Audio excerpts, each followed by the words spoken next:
અગ્રેશ્વર મહાદેવના સાનિધ્યની અંદર સમસ્ત રહિત ગામમાંથી શિવ પુરાણનું જે આયોજન થયેલું છે ચતુર્થ તેના ચોથા દિવસે સર્વ ગામ ભેગું મળી અને ભગવાન ભોલેનાથની અશિકૃપા સર્વ ઉપર વરસે તેવી શુભેચ્છાથી કરી અને સર્વ લોકો મહાદેવના ગુણગાન ગાવા માટે આપણે સર્વ ભેગા થયા છીએ। ત્યારે ચોથા દિવસે ગઈકાલે આપણે જ્યાંથી વિરામ લીધો હતો ત્યાંથી જ આગળ આપણે યાદનો ચાલુ કરીશું।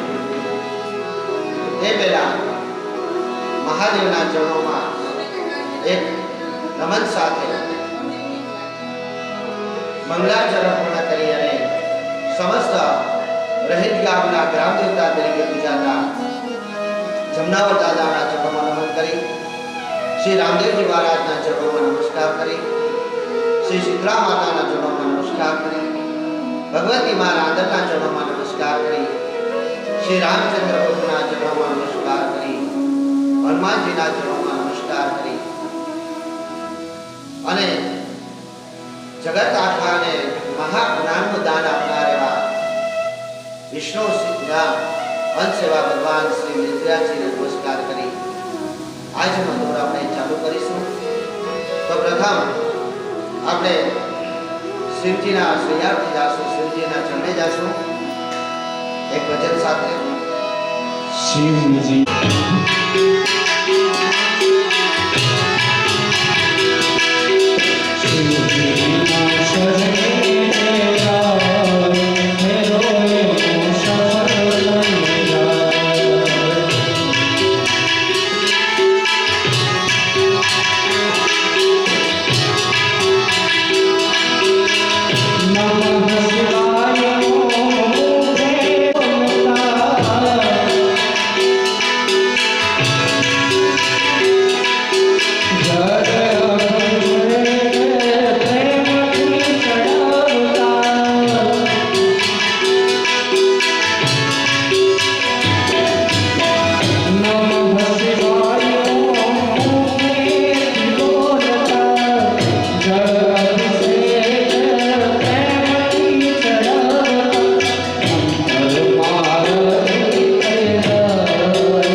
હોય, પરંતુ આપણે એકંદરે જુઓ તો માહોલ જ એવો જ આવે છે કે જેને કારણે આપણે એમ ગણો તો 1.5 દિવસ લેટ છીએ. તો વિદ્યેશ્વર સંહિતા એટલે વિદ્યા ને ઈશ્વર. વિદ્યાના ઈશ્વર તરીકે શિવજીને બ્રહ્મા અને વિષ્ણુ સ્વયં પૂજ્યા હતા. અને સોમાસ્ત્ર આપણે કાલે જ્યોતિરૂપી અગ્નિસ્તંભ કઈ રીતે પ્રગટ થયો અને કઈ રીતે શિવજીનું મહત્વ અને વિષ્ણુ અને બ્રહ્માજી સમજ્યા અને ત્યાર પછી ગુરુ જ્ઞાન આપ્યું છે બ્રહ્માજી અને વિષ્ણુને. બંનેના વાક્ય યુગમાંથી મુખ્ય યુગ સુધી આવી ગયા અને અનેક દેવી દેવતાઓને વિચાર આવ્યા કે હવે શું કરવું. ત્યારે મહાકાળના ચડે જાય છે અને મહાકાળ બંનેની વચ્ચે અગ્નિસ્તંભની પ્રગટ થાય છે અને પછી અગ્નિસ્તંભમાંથી ભગવાન ભોળેનાથ શિવ તાંડવ રૂપી આવે છે. ક્રોધિત થઈ અને બ્રહ્માજીને સજા આપવાનો વિચાર કરે છે, પરંતુ વિષ્ણુની પ્રાર્થનાનો સ્વીકાર કરીને જ તેને બ્રહ્માજીને તે ક્ષમા કરી દે છે. નહીં કેવડાનું ફૂલ કે ભગવાનના ક્રોધે કરી અને તે દરેક મંદિરોમાંથી દૂર થાય છે. અહીં શિવજી બ્રહ્માજીને કહે છે કે હે બ્રહ્મા, તમે અત્યારે જે ખોટું આચરણ કર્યું, તમે જગત પિતા છો, તમને એવું શ્રેષ્ઠ પદ આપ્યું છે, છતાં પણ તમે લોકો સમક્ષ, દેવી દેવતાઓ સમક્ષ, રાક્ષસો ગંધર્વો તમને પૂજે, તમારા મંદિરો બાંધવે, એટલા માટે થઈ ને તમે અસત્યનો સહારો લીધો. આથી કરી અને હું તમને શ્રાપ આપું છું કે આજથી ક્યાંય પણ તમારું મંદિર નહીં હોય.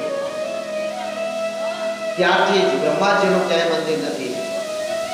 કોઈ ગામમાં તમે ગમે ત્યાં જાઓ, બ્રહ્માજીનું મંદિર તમને ન જોવા મળે. એક પુષ્કરની અંદર એક જ જગ્યાએ બ્રહ્માજીનું મંદિર છે અને એ પણ પુષ્કર જે છે એ રાક્ષસી, પુષ્કર નામના પણ રાક્ષસ હતા, ગયા નામના પણ રાક્ષસ હતા અને તેણે ભગવાનને પ્રસન્ન કરી અને ત્યાં પોતાનું સ્થાન પ્રાપ્ત કર્યું છે. આથી કરી અને ત્યાંથી વિદ્યેશ્વર સંહિતાની અંદર વિદ્યાના સ્વર વિદ્યા એટલે ઈશ્વર ઇતિ વિદ્યેશ્વર સંહિતા, જેમાં વિદ્યાનું દાન છે એને વિદ્યેશ્વર સંહિતા કહેવામાં આવે છે. વિદ્યેશ્વર સંહિતાની અંદર આપણે આ જોયા પછી તો કે ત્યાર પછી શું થયું? ભગવાન જ્યોતિરૂપે અગ્નિરૂપે બહાર આવી ગયા. બ્રહ્મા અને વિષ્ણુ તેના શરણેબદ્ધ થઈ ગયા અને 16 પૂજન કર્યું, શિવજીને શાંત કર્યા. તો કે ત્યાર પછી ઋષિઓ રોમહર્ષણને પૂછી રહી છે. અહીંયા આપણે કાલે 4 સંવાદ એક સાથે આવતા હતા. અહીંયા મુખ્ય છે કથા શિવપુરાણ, જે મુખ્ય શરૂઆત છે એ મુખ્ય શરૂઆત તો સ્વયં શિવજી પોતે પોતાના મુખે માં પાર્વતીને કથા સંભળાવે છે કે હે દેવી, આવું આવું થયું, હું જગતપતિ છું, તમે અષ્ટાધ્યાયી રુદ્રી સાંભળો અને રુદ્રી કરાવો. અને એમનો ભાઈસે જાય બોલે જાય એની પાસે નહીં, અર્થ સમજાવતો હોય એવા બ્રાહ્મણો પાસે જો કરાવો તમે. એ રુદ્રનો અર્થ શું છે? પેલા શબ્દની અંદર માં કેવી રીતે સવાલ કરે છે, શિવજી કઈ રીતે જવાબ આપે છે, તો તમને ખૂબ મોટું ફળ મળે છે એમ નહીં, પરંતુ તમને જીવનનું ઘણું બધું સત્ય સમજાઈ જાય છે. અહીંયા એક કથાકાર તરીકે મેં વધારે એવો જ ભાર રાખ્યો છે કે તમે જે ખોટા માર્ગે ક્યાંક પણ તમે ચડી જતા હોય તો ત્યાંથી તમને પાછા વાળી લેવાના. શિવપુરાણની અંદર એક એક દ્રષ્ટાંતને મેં સમજવાનો પ્રયત્ન કર્યો. પહેલા મારે સમજવું પડે અને 1-2 વાર નહીં, 5-5 વાર સમજવું પડે કે આની અંદર શું કહેવા માંગે છે, ત્યાર પછી તમારી સામે બોલી શકાય છે. તો એ ગુરુ જ્ઞાન આપવાની વાત કરી બ્રહ્માજી અને વિષ્ણુએ કે પ્રભુ ક્ષમા તો કરી દીધું, પરંતુ આવી ભૂલ તો અમારાથી ફરીથી થઈ જાય તો? વિષ્ણુની પણ ભૂલ તો હતી જ. વિષ્ણુ પણ બ્રહ્માજી સાથે યુદ્ધ કરવા નીકળી પડ્યા હતા, જગતના પાલનહાર હતા. તો પ્રભુ અમને ગુરુ જ્ઞાન આપો. ત્યારે શિવજી તેને મહામંત્ર આપે છે. અહીંયા જે ભગવાનના ચરણે જાય છે, શિવજીના સર્વત્ર આધીન થઈ જાય છે અને ભગવાને વિષ્ણુ અને બ્રહ્માજી બને એમ કહે છે કે હે પ્રભુ, આ જગતની અંદર કોઈ પણ તમારા ચરણે આવે તે સર્વ સુખ સમૃદ્ધિને પ્રાપ્ત કરે છે, સંતતિને પ્રાપ્ત કરે છે, ઈચ્છિત વસ્તુને પ્રાપ્ત કરે છે અને દરેકનું ખાતું રાખેલું છે, દરેકનું ખાતું રાખેલું છે ભગવાન શિવે, એવું બોલે છે. એટલે કોઈ કવિએ લખેલું છે, જીतना जिसके भाग्य में लिखा वो उतना ही पाता है, मेरे भोले के दरबार में सबका खाता है. जितना जिसके भाग्य में लिखा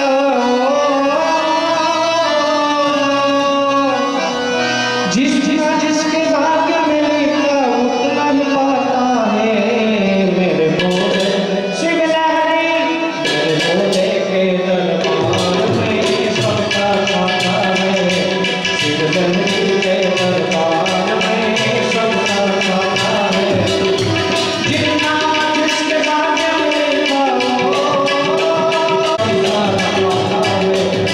लहरी के दरबार में सबका खाता है.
કે પરમ કૃપાળુ પરમેશ્વર મહેશ્વર સુરેશ્વર શિવજીએ સર્વત્ર જગતને ઉત્પન્ન કરવા માટે પોતાના ડાબા અંગમાંથી ભગવાન શ્રી હરિ વિષ્ણુને ઉત્પન્ન કર્યા અને ભગવાન વિષ્ણુની નાભીની અંદરથી એક કમળ ઉત્પન્ન થયું અને કમળમાંથી બ્રહ્માજી ઉત્પન્ન થયા છે.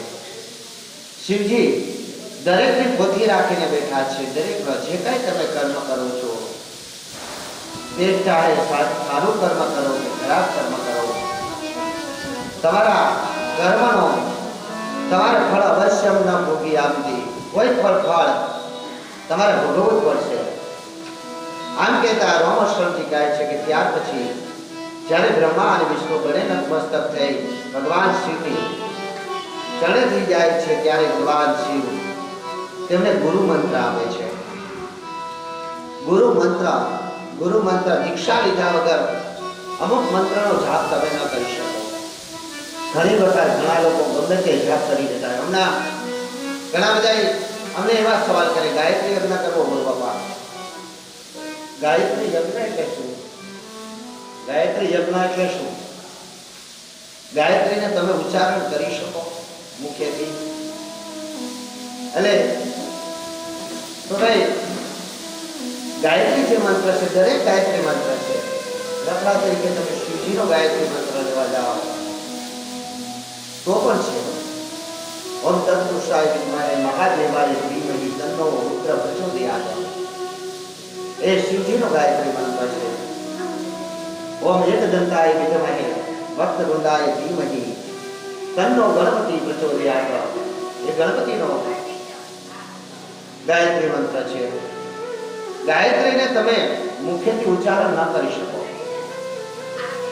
એ 99% લોકોનું આવું કહેવાનું છે. ખાલી 1% શાસ્ત્રની અંદર એવા વિદ્યાવાન લોકો થયા છે કે એમ કહે છે કે ગાયત્રીનું ઉચ્ચારણ તમે કરી શકો, પરંતુ ક્યાં કરી શકો તમે? એના માટે નિયમ બનાવેલા છે. આપણે કોઈ દી નિયમમાં આવી નથી શકતા. જે તેની કર્મ સાક્ષીએ તમે ગાયત્રીનું ઉચ્ચારણ કરી શકો. મહાયજ્ઞની કર્મ સાક્ષી હોય એમાં અગ્નિના પણ પ્રકારો છે. એક અગ્નિ નથી, અનેક પ્રકારની અગ્નિઓ છે. ટોટલ 49 પ્રકારની અગ્નિ છે. આ બેનોને અમે પૂછીએ કે અગ્નિ એટલે તો તમે ફરગાયું મળી કરી તાપ એટલે અગ્નિ નહીં ના. અગ્નિ દેવના 49 પ્રકાર છે. આપણે કાલે સંસ્કૃત ભાષા વિશે કીધું છે 278 કરોડ શબ્દકોશ છે ખાલી. એમ અગ્નિની 49 પ્રકાર છે. આમાં તમે કઈ અગ્નિને ક્યારે બોલાવો છો એ નક્કી થાય. દરેક દેવી દેવતાઓનું એક રૂપ હોય છે. આપણે કહીએ કે આ રૂપની અંદર હું તેમ કહું કે વારે ઘડીએ બાપુ ભગવાન આ પૃથ્વી પર આવે છે. તમને કદાચ કોઈક મળીને આવી જાય છે પણ તમને ખબર નહીં પડે. આપણે તો કે એનું જ્ઞાન ન હોય. આપણે એનું જ્ઞાન ન હોય. સામે કોઈ વ્યક્તિ આવે કોના રૂપમાં ક્યારે કયા રૂપની અંદર ઈશ્વર રામ મળી જાય કોને ખબર છે? તો અગ્નિના સ્વરૂપ છે. તમે સવારે જે અગ્નિને જલિત કરો છો એ અગ્નિ કોઈ અલગ છે. તમારું ભોજન પેટાવે છે એ અગ્નિ કોઈ અલગ છે. એ બા બેસીનો હવે અમે તો ખુરશી આપો એ કોઈ બીજાને ક્યાં દેવાની?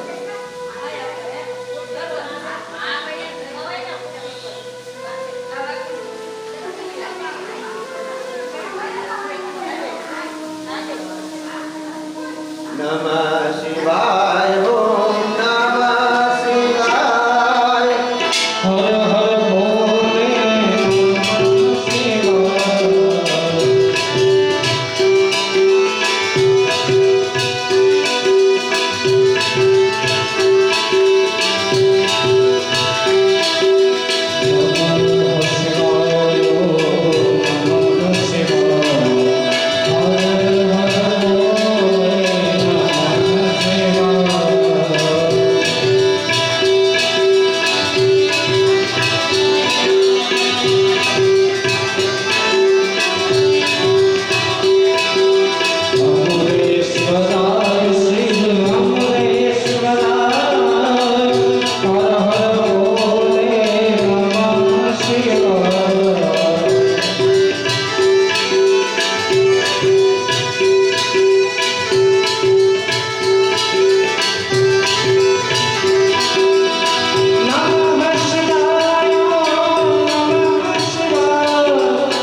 અગ્નિના અનેક પ્રકાર છે.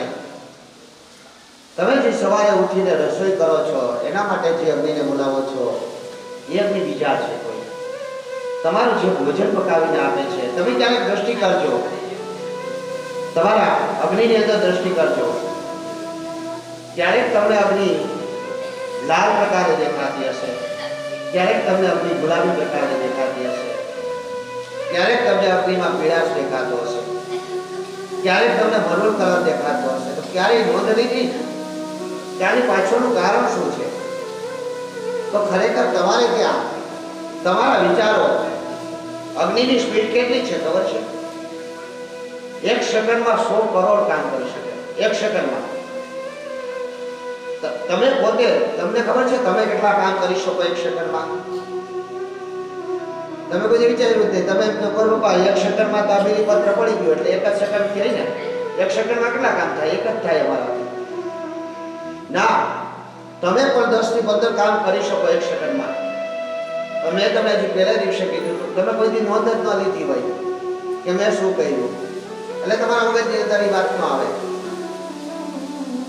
1 સેકન્ડની અંદર તમને હું અત્યારે પ્રૂફ સહિત મારા દરેક ને મારા પોતાના જ બનાવેલા ઉદાહરણ છે બાપુ, એમથી કોઈ માંથી ના આવે. દરેક મગજની અંદર ગાંઠ વળી જાય એવી રીતે એક શબ્દ જે ઉદાહરણમાં તમને એમ લાગ્યું હોય કે આનંદ થતો મગજમાં, મને પાછું પૂછી લેજો. તમે બાપુ બાઇક લઈને ક્યાંય જતા હોય, સામેથી ખાડો આવતો હોય, ખટારો આવતો હોય, એને જુએ છે કોણ? આંખો. બરાબર. ખટારો છે નક્કી કોણ કરે? મગજ. એ ખટારામાં આપણે ભટકાઈ જાવ કે ભટકાઈ જાય નક્કી કોણ કરે? મગજ. હવે વારવાની છે કેની પર વારવાની એ નક્કી કોણ કરે? મગજમાં આવેલી બુદ્ધિ. વારવા માટે હાથ કોણ કેની પર લઈ જાય? એ કોણ લઈ જાય? તો કે હાથ. કેટલી બ્રેક મારવી, કેટલો ક્લેચ કરવો, આ બધું તરત મગજ નક્કી આદેશ કરી દઈ ને, એ સેકન્ડના ભાગમાં થઈ જાય ને કે આમાં બ્રેક એટલી મારવાની છે, એટલો ક્લેચ કરવાનો છે, આની પર વળવાનું છે. બાકી આ કેમ કે મગજ તો કે હા ભાઈ બોલ બોલ, કે સામે ખટારો આવતો લાગે તો હું કરવું? તો મગજ પાછું કે ડાબી કરવાય ત્યાં તો ખટારા નીચે હોય ને. એટલે આપણો મગજ, તમે કોઈ ધ્યાન નથી દીધું કે તમારા મગજની અંદર કેવડી શક્તિ છે. એમ અગ્નિ જેવું કેવી શક્તિ છે. તો 1 સેકન્ડમાં 100 કરોડ કામ ભેગા પૂરા કરી નાખે. એટલે જ આમાં મેં વધારે વિજ્ઞાન ઉપર ને તર્ક ઉપર, આ શિવપુરાણ મેં વધારે તર્ક ઉપર લીધું છે. મારા ગામની અંદર આ જરૂર છે.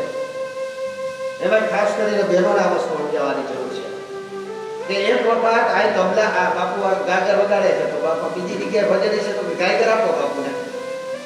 ને આ પછી મોજીરાગ ઝાંઝરીક ન હાલે, ગાયગર જ વગાડવાની. એટલે આપણા ગામની અંદર આવું બહુ થાય છે, મેં જોયેલું છે. ખાસ કરીને બેનો તર્ક કરે કે આ ન હોય તો બાપા આ ફોટો ન રખાય ગયા, આ ઓલુવાનો એની પાછળનું કારણ શું છે ને સમજતા. એટલે શિવપુરાણની સાથે સાથે આ બધું મેં નક્કી કર્યું કે તમારામાં આવો જ્ઞાન પ્રવેશ લાવી દેવો કે ખરેખર સત્ય શું છે ને તમે લોકો સમજી જાઓ. એટલે અહીંયા તો કે તમારી પાસે જે અગ્નિ છે એ અગ્નિની અંદર આપણા પેટની અંદર પણ અગ્નિ છે. વિશ્વાના નામના અગ્નિ, વિશ્વાનાની કથા આવશે આમાં જો આપણે, પરંતુ કથા કે એવી મોટી આવે કે એના અર્ધેથી તમે સમજી જ ન હતો. જેને આપણે 15-20 મિનિટમાં લેવા જાય તો તમે સમજી ન હતો. એને સમજાવીએ તો મારે 1 કલાક જોઈએ. તો 1 કલાક મારે કહેવામાંથી કાઢવી પડે. ઓલરેડી આપણે 2 કલાક ઉપર લેટ છીએ. એટલે એ 1 કલાક ક્યાંકથી કાઢવું તો એ તમને વિશ્વનાથ નામનો અગ્નિ સમજાવી શકું. અહીંયા તમે રોજ માટે જ્યારે ભોજન કરો છો ત્યારે આપણે બોલીએ ને અહમ વૈશ્વાનરો ભૂત્વા પ્રાણીનામ દેહમાસિત પ્રાણાપાન સમાયુક્તમ પ્રજાજ્ઞાન ચતુર્વિધમ. આપણા પેટની અંદર જે અગ્નિ છે એ અગ્નિને વૈશ્વાનર નામના અગ્નિ કહેવાય. તમે ક્યારેક વિચારજો નહીં કે તમે જે કેળા અને બટેટા અને જે કઈ ભાઈફા અને શાક બાકનું ભાજી બનાવ્યું એના માટે કલાક અડધી કલાક ગેસ ઉપર મૂકો તો લાગે છે ને, એ બધું એમને દાળ ને ભાત ને શાક ને કદાચ કાચું પાકું ગમે એવું ખાઈ ગયા છે. એ કોક પાચન કરે છે ને તો ત્યાં પણ પકાવે છે. તો ત્યાં વિશ્વના નામનો અગ્નિ છે. અહીં અગ્નિષ્ઠમની જ આખી વાત છે. એટલે તો કે જે જ્યાં બેસે છે એ વસ્તુ ત્યાંથી લઈને જાઓ છો. એવું નથી કે હું તમને શિવપુરાણમાંથી બહાર લઈ જાઉં છું. અગ્નિ એટલે શું? જ્યોતિરૂપી. આપણે જે જ્યોતિર્લિંગ તરીકે ઓળખીએ છીએ. આપણે એમ કહીએ કે 12 જ્યોતિર્લિંગ છે. ના, હજારો જ્યોતિર્લિંગ છે. જ્યોતિ એટલે અગ્નિ આટલું તો આપણે જ્ઞાન છે. જ્યોતિ એટલે અગ્નિ. અગ્નિ દરેક સ્થળે છે, જેમ હવા દરેક સ્થાને છે. હવા છે જ ને અત્યારે આપણે દેખાતી નથી. હવા દેખાય, પાંદડા કેવાથી હલે છે, આ તોરણો કેવાથી હલે છે, તો હવાથી ફરે છે ને, પરંતુ આપણે જોઈ નથી શકતા. એમ અગ્નિ દરેક જગ્યાએ છે. તમારા શરીરથી માંડી, તમારી વાતથી માંડી, તમારી પાસે, અરે પાણીમાં પણ અગ્નિ છે. એવી કોઈ જગ્યા નથી કે જ્યાં અગ્નિ નથી, જ્યાં જ્યોતિ નથી. એટલે જ હું તમને પ્રૂફ સાથે આપું. તમે ખાલી આ તમારો બે ખાલી 30 15 20 સેકન્ડ ઘસો એટલે તમારા શું થશે ગરમ થઈ જાય ને. આ તો ગરમ કઈ રીતે થાય? તો અગ્નિ છે. એટલે આપણે બે લોખંડના કટકામથી આ ભટકાવીએ, તાપ ફરે, અગ્નિ એમાં તો દેખાઈ જાય. બાકી એને અડો થોડીક વાર ઘસીને એમાં ધબતું હશે. બે લાકડા દાવાનળ જંગલમાં આપણે કહીએ ને વારે ઘડીએ, ત્યાં ફલાણા જંગલની અંદર દાવાનળ લાગી ગયું. દાવાનળ નામના પણ અગ્નિ છે. દાવાનળ અગ્નિનું નામ જ છે. એટલે તો હવે દાવાનળ લાગી ગયું પાછળનું કારણ શું છે? તો કે બે લાકડા ઘસાણા. બે લાકડા ઘસાણા અને ઘસાણા એટલામાંથી એમાંથી જ્યોત ઉત્પન્ન થાય, અને જ્યોત ઉત્પન્ન થવાથી એ અગ્નિ ઉત્પન્ન થઈ, અને અગ્નિ ઉત્પન્ન થવાથી આ સર્વત્ર જંગલ બળીને ખાક થઈ ગયો. એટલે તમે આટલા બેનો બેઠા છો, વારે ઘડી હું એક વાત કરું છું, જે તમે ક્યારે વિચાર્યું કે તમે સંસ્થાને શા માટે નથી જતા? આપણે પેલા ખાલી વાત અટકાવી દીધી હતી. બહેનોને સંસ્થાને શા માટે નથી જવાતું? મરનાર જીવ છે એ તો બધાને પ્રિય હોય ને. આપણે ત્યારે આપણે એટલેથી જ વાત કીધી ને કે મરનાર જીવ દરેકને ત્યાં. મેં તમને એવું કીધું તું સંશોધન કરજો. તો પણ આપણે પૂછીએ તો બહેનોના શું કાંઈ હૃદય ખૂણા હોય, પરંતુ ખરેખર એવું નથી હોતું. ત્યાં તો કે કાવ્યાજ નામ અગ્નિ, કાવ્યાજ નામના અગ્નિ વસે છે. શમશાન ઘાટ વસતઃ કાવ્યાજ નામ અગ્નિ હે પાત્રેણ પાત્રેણ સુપાત્રેણ સ્ત્રી પાત્રેણ દ્રષ્ટિ ગોત્રસ્ય નેત્રહીનમ. તો શમશાનમાં જે અગ્નિ રહે છે, અગ્નિનું નામ કાવ્યાજ છે. અને જેમ બિલાડી ઉંદરને જોઈ જાય તળપ મારે, બિલાડીને જોઈને કૂતરો તળાપ મારે, કૂતરાને જોઈને દીકરો તળાપ મારે, એમ જે સંસારની અગ્નિ છે એ તમને બહેનોને સ્ત્રી પાત્ર સુપાત્ર એવી સુપાત્ર સ્ત્રીને જોઈ જાય, જેને સર્વત્ર પતિવ્રતા ધર્મનું પાલન કર્યું છે, એવી સ્ત્રીને જોઈ જાય તો નેત્રહીનમ, આંખો અણી લઈ છે. એટલે એ 100% ઉંદરનું બચ્ચું કહે છે બિલાડી જે રખડતી હોય તરત એક વાર પૂગી જાય, પૂગે ન પૂગે ને, મારી જ નાખે છે. એટલે મારે નહીં તો ઘાયલ તો કરી જ નાખે. બરાબર? એમ અહીંયા પણ જો સુપાત્ર સ્ત્રીઓ શમશાન ઘાટની અંદર જાય તો કાવ્યાજ નામના અગ્નિ છે તમને આંખો અણી લઈ છે. અને મેં આ નિંદડામાં સાબિત કર્યું છે. બે કોઈ કાન ઢાંકીને છાપામાં ખોટા મોકલાતા કે સમાજને નવો રાહ ચિંતી દીકરીઓ અગ્નિ દાહકો. એમાં એક વિદ્વાન બ્રાહ્મણ મેં આગળ આવતો તેને ફોન કર્યો તો આ બેન દીકરીને આખું વયું જાય.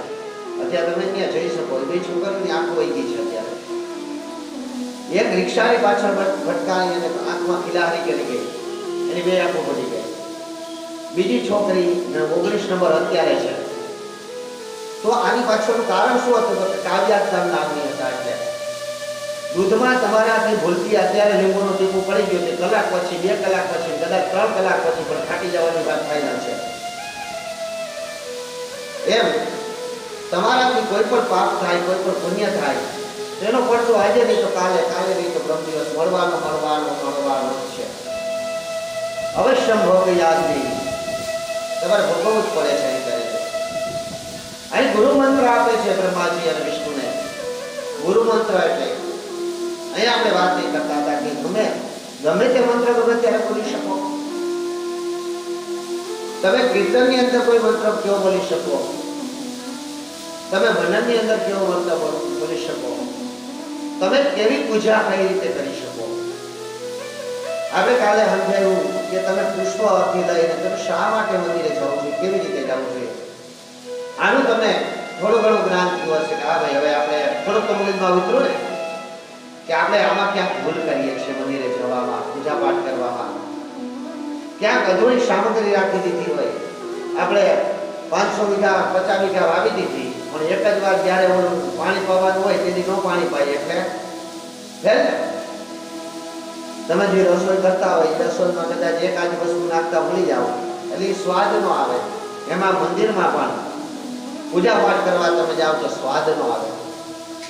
એટલે જ આપણે લોકો ગુરુ ધારણ કરીએ છીએ. શા માટે ગુરુ ધારણ કરીએ છીએ? ગુરુની વાત છે, ગુરુ અને બ્રાહ્મણની વાત આવે છે. ગુરુ પદમ, ગુરુ તમારા માટે કેવડા બોલ્યા જોઈએ, તમારા માટે ગુરુનું પદ ક્યાં સુધી હોવું જોઈએ? તો બ્રહ્મા અને વિષ્ણુને પણ દીક્ષા આપે છે. દીક્ષા આપવા માટે બ્રાહ્મણોને બાપુ જનોઈ દીધી તમને, ત્યારે તમને પણ દીક્ષા આપી હશે. એક પડદો રાખવામાં આવે, આગળ એક કાપડ રાખવામાં આવે, રેશમનું કાપડ રાખવામાં આવે. રેશમનું કાપડ અપવિત્ર નથી. મેં જે પહેલા દિવસે કીધું હતું કે શિવેલું કપડું પહેરીને પણ શિવલિંગની અંદર જાવ, શિવ મંદિરમાં જવાની મનાઈ છે. બરાબર. તો હવે આ બધા શું કરવા માંડ્યા? ધોતી શિવેલી લગાવવા માંડ્યા. શિવેલું હવે ખરેખર તો હવે મારે એ પછી એટલે એનો એક વ્યક્તિ આવ્યો હતો, ફોન આવ્યો હતો કે એ તમે શું કરવા કીધું? બરાબર. એટલે મેં કીધું ખરેખર તો કે શિવેલા ગોળીમાંથી સોયનું ઓલું જાય એટલે એમાં એક જે કણ પડી જાય એની સાથે દોરો હોય, એ દોરામાં તમારો પરસેવોથી માંડીને તમારું બધું રહી જાય છે. તમારી અશુદ્ધતા એ દોરાની અંદર રહી ગઈ હોય છે. આથી કરીને કોઈ પણ મંદિરમાં, મારી દ્રષ્ટિએ કોઈ પણ મંદિરમાં તમે શિવેલું કપડું પહેરીને ન જવાય. તો અહીંયા તમે કલ્પના કરો કે તમે દીક્ષા લેવામાં, તમે ગુરુ પાસે જવામાં, તમે બ્રાહ્મણોને પગે લાગવામાં, સાધુ સંતોને પગે લાગવામાં, આજનો ખાસ કરીને આજના લોકો આમ કરે, આમ પગે લાગે. બરોબર, પગે લાગીએ, પગે લાગે છે મારવા જોડે નહીં ખબર પડતી, અમારા મોઢામાંથી પણ નીકળી જાય આશીર્વાદ છે. અરે અરે જઈ હો કહેતા જાઓ તમને આમાં ખબર પડે કે બધું સારું જાય છે. એટલે તો યાર તો ખરેખર પગે લાગવાની પણ એક સિસ્ટમ છે. હું તમારા લોકો કહું ઘણી વખત આમાં એટલે હશે ક્યાંકથી, મને હું હજી ગોતું છું પણ નથી મળ્યું મને. હું તમે મારી સામે ગમે કર્યું હોય ને કંઈક અલગ કહી કે આજ તમે નોંધ કરી લેજો કે હું કોણ છું. બરાબર, એ મેં નોંધ લઈ લીધી હોય તો શોધું કે આમ કરવા છું. હું કેટલા વર્ષથી શોધું છું કે આમ આમ હું કરે તો ક્યાંય મળતું નથી. એટલે ગુરુ પદમ, ગુરુને પગે કઈ રીતે લાગવું જોઈએ, બ્રાહ્મણને કઈ રીતે પગે લાગવું જોઈએ, ભગવાનને કઈ રીતે પગે લાગવું જોઈએ, માતા પિતાને કઈ રીતે પગે લાગવું જોઈએ, સાસુ સસરાને પગે કઈ રીતે લાગવું જોઈએ, અન્ય વ્યક્તિઓને કઈ રીતે પગે લાગવું જોઈએ. એટલે અહીંયા અન્ય વ્યક્તિઓને તમે આમ કરીને આમ એક ડાબો હાથ છે હૃદય ઉપર રાખવાનો અને જમણો હાથ અહીં રાખીને પગે લાગી શકો અન્ય વ્યક્તિને, જે તમારી સાથે તમે આજે વડીલ તરીકે જેને પગે લાગો છો, જે તમારા કોઈ પણ કર્મની અંદર કર્મ સાક્ષી બન્યા ને તમે જે પગે લાગો તો ડાબો હાથ હૃદય ઉપર ને જમણા હાથેથી તમે પગે લાગી શકો. એ મેં જોયું કદાચ આવું હશે તો પછી સાસુને એવી રીતે લાગે ને સસરાને એવી રીતે લાગે, જેઠને એવી રીતે લાગે, અમને એવી રીતે લાગે. લોકો આ વસ્તુ નથી સમજાતી. સમજાઈ ગયો ને કોને કહું છું? હા, તો વાંધો નહીં. એટલે તમે નાચીની અંદર, અખાડાની અંદર કેવા ગિરી સાધુ સંતોના આખરની અંદર જાઓ તો એ અલગ અલગ રીતે પગે લાગે. અમુક વખત સિસોટી વગાડીને પગે લાગે, કાન પકડીને પગે લાગે, જે બે ગોઠણ વાળીને પગે લાગે, અલગ અલગ પગે લાગવાની વાત છે. અહીં પંચ તત્વ શીખવાડ્યા છે શિવજીએ કે તમારે આ રીતે રહેવાનું છે. બ્રહ્માને કે તમે એવું કઈ નથી કે મેં તમને આ અધિકાર આપી દીધો જગત પિતા તરીકે, તમે સર્વત્ર માની લો કે બધું મારું છે અને પછી શ્રાપ આપી દે છે કે જાઓ તમારું આજથી ક્યાંય મંદિર જ દેખાય. બધું તો આ ને તમારે એમ કરી જે ગુરુ તરીકે એને જે મંત્ર આપે છે અને એ મંત્ર હતો તો કે પેલો મહામૃત્યુ જે મંત્ર છે આપણે કહીએ છીએ આપણે તો કે મહામૃત્યુ જે મંત્રની અંદર તો આપણે એવું કરીએ કે ઓમ બ્રહ્મ બ્રહ્મ યદામહે સુગંધિ પુષ્ટિવર્ધનમ ઉર્વારુકમેવ બંધના મૃત્યુ મોક્ષીય મહામૃતા. આ મંત્ર લઈએ છીએ. પરંતુ શિવજીએ એને સમજાવતા કીધું કે પહેલા તો ઓમકાર છે. મારામાંથી પંચ આકાર પેદા થયા છે. એ પાંચ આકારમાંથી મારા ડબ્બા ખાવામાંથી વિષ્ણુને મેં પેદા કર્યા છે અને વિષ્ણુની નાભીમાંથી જ કમળ પેદા કર્યું મેં અને કમળમાંથી હે બ્રહ્માજી તમે પેદા થયા છો. આથી પાંચ આકાર એને આપવામાં આવે છે, પંચ મંત્ર એને આપવામાં આવે છે અને સર્વત્ર આકાર સર્વત્ર શિવમ હું જ છું. આથી કરીને તમારે પહેલા તો ઓમનો જાપ કરવો પડે.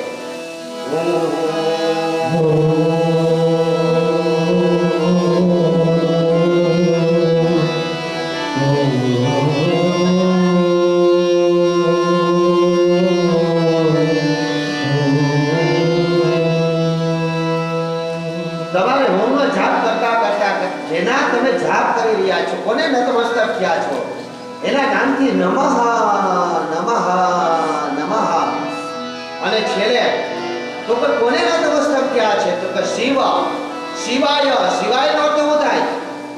તમે કહો શિવાય એટલે શિવ, તો કે ના, શિવાય નો અર્થ થાય જે પાર્વતીના પતિ છે એ શિવાય, જે ઉમાના પતિ છે એ શિવાય. ઓમ નમઃ શિવાય. ઓમ નમઃ શિવાય. ઓમ નમઃ શિવાય.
આ શ્રાવણ માસની અંદર મારા એવા અનેક વિડીયો મેં મૂક્યા કે તમે આપણે હવે ત્યાં જવાનું છે, પરંતુ પહેલા તમને વાત કરી દઉં કે તમે રુદ્રાક્ષ ધારણ કરી શકો કે નહીં, તમારે શિવજીની પૂજા કઈ રીતે કરવી જોઈએ, ક્યાં શિવજીની કેવી રીતે પૂજા કરો, શું ચડાવવાથી શું ફળની પ્રાપ્તિ થાય છે, શિવલિંગના કેટલા પ્રકાર, આ ત્રણેય પ્રકારના વિડીયો મેં મૂક્યા. પણ ઘણાને ખબર નથી કે આ યુટ્યુબ ઉપર છે, ને જેને ખબર છે ઘરમાં કહેતા નથી, અને બાકી જેને કોઈને જોવામાં રસ નથી એમ ગણી શકો. ના જોઈ છે, બહુ જોઈ છે, એટલે તો યુટ્યુબરમાં નામ આવી ગયું, બાકી ન આવે તમે ન જોતા હોય તો. એટલે જેને ન ખબર હોય જોઈ લેજો, ડોક્ટર અજય પંડ્યા બોલશો એટલે પહેલું જ નામ આવશે. અહીંયા બ્રહ્મા અને વિષ્ણુને દીક્ષા આપે છે. દીક્ષાનો અર્થ થાય તમારે કોઈ પણ મંત્ર સિદ્ધ ન થાય. જેમ મેં તમને કાલે કીધું હતું કે પૂજા કરવા માટે તમે જાઓ તો તમે ખોટી રીતે પૂજા કરવા ગયા હોય, બેનો એક 16 શણગાર સજીને પછી ભલે આયરાણી હોય તો એ કદાચ બેટલા પહેરીને હારો જીવનની જોડણી પહેરીને જાય, દરબારની બહેનો હોય તો એ રીતે જાય, રવાડીની બહેનો હોય તો એ રીતે જાય, પણ શણગાર હારા લાગવા જાય, સુશોભિત. આપણે જે મેળામાં જાય કેવા ત્યારથી ના દે, કોકના લગ્નમાં જાઓ તો ત્યાં ખતરનાક શણગાર કરી જાઓ, મંદિરમાં તો કઈ પહેર્યું હાલ છે એમ નો હાલે. ભગવાનની તમે સામે જાઓ તો સુશોભિત થઈને જાઓ. તમે ભગવાનને તમે પ્રિય લાગવા જોઈએ, સુગંધ આપવી જોઈએ ભગવાનને તમારામાંથી. ભગવાન તમને જોઈએ કોઈ માણા તમે હારા ઉકળા થાવ છો, તમે હારા કપડા ઉકળા થાવ, કોકની પીચા બની તમે આ સજો છો અંતર હાથ જાગતા મૂકો, એ ક્યારે વિચારો આ શું કરવા કરીએ, આપણે હારા લાગવાનું કરીએ ને તો તમે આમ જનતાને હારા લાગવા હાટું એટલું કરો છો, તો ક્યારેક મારા ભોળિયા નાથને હારા લાગવા હાટું કાંઈક કરો. શિવજીને હારા લાગો, ક્યારેક રામને હારા લાગો, કૃષ્ણને હારા લાગો.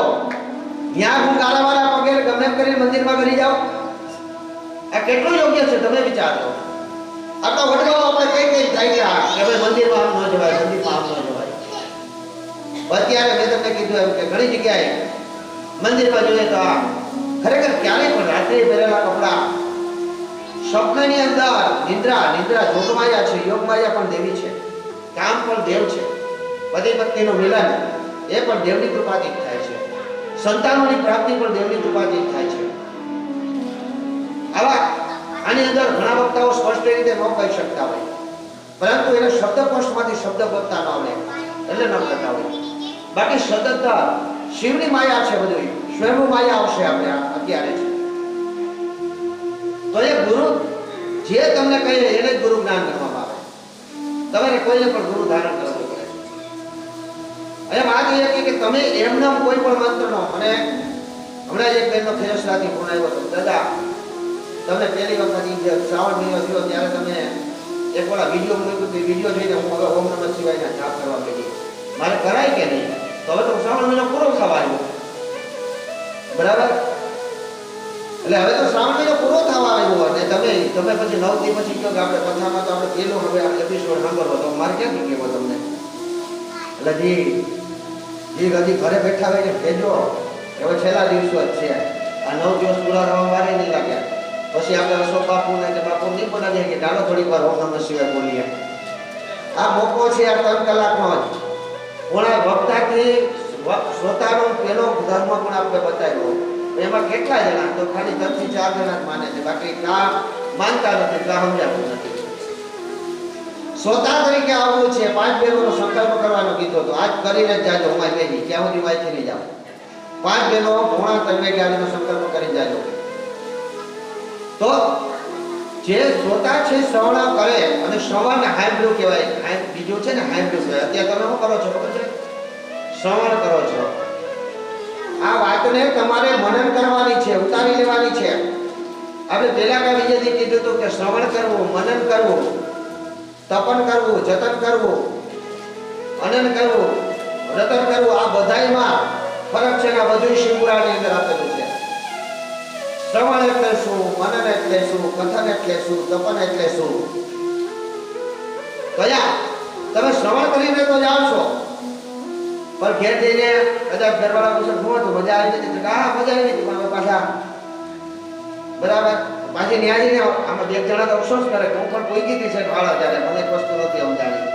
પણ તો તમને કોને કીધું તું 8,500 આવવાનું? 3:30 વાગ્યામાં આવી જાવ ને.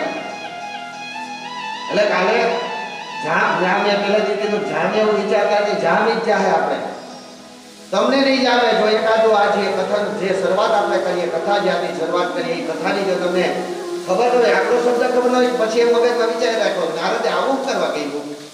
પણ નારદે હું કરવા કહ્યું પેલા કહી દીધું તું દાદાએ, પણ તમે તો સાંભળ્યું નતું.